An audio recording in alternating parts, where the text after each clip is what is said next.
Assalamualaikum warahmatullahi wabarakatuh. Nama saya Najmi Uminda. Saya di sini akan menganalisis tentang anak yang dirantai oleh kedua orang tuanya.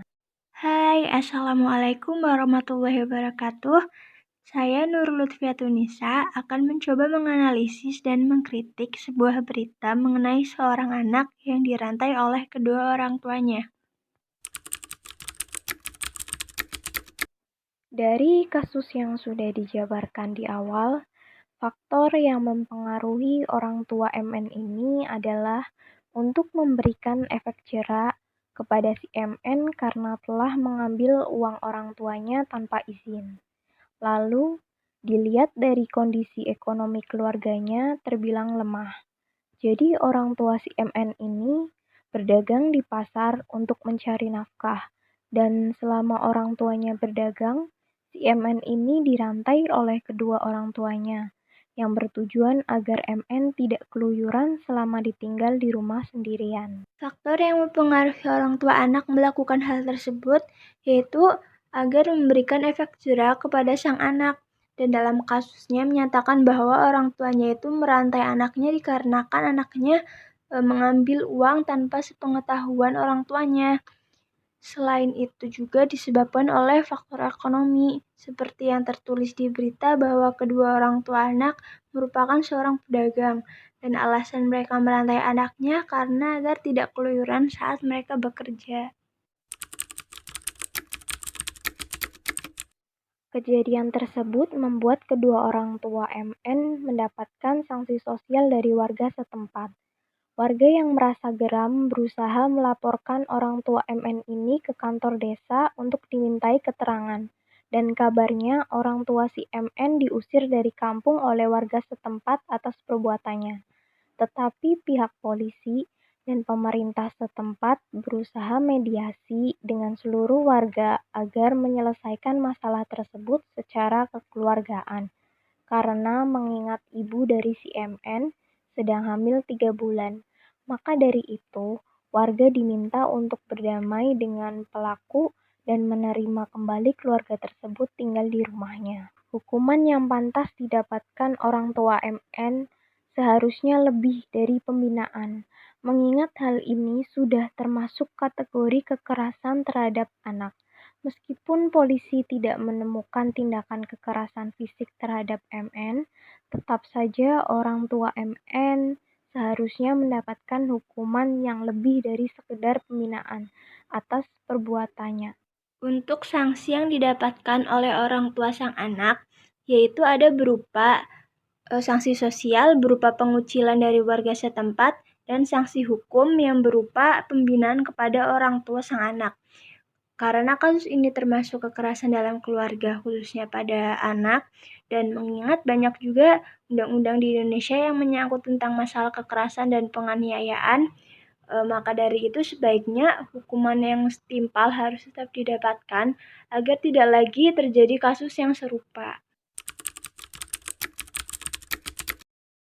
Saat ini, MN tinggal di rumah neneknya di kecamatan yang berbeda.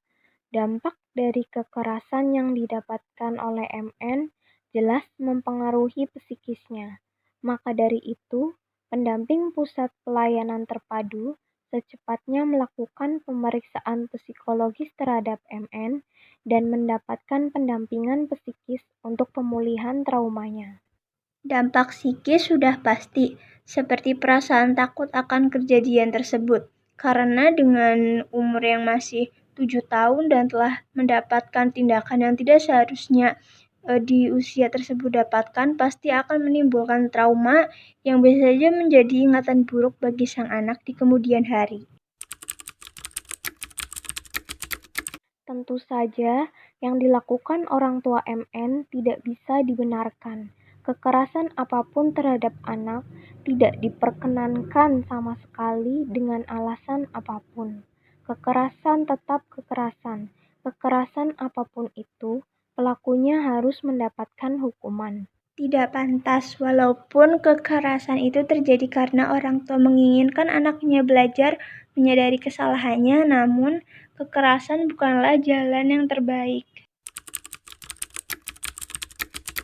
Apa yang didapatkan MN berdampak pada psikisnya.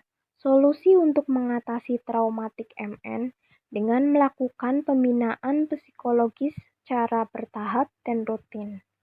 Setelah kejadian ini, MN mungkin merasa takut bertemu orang tuanya.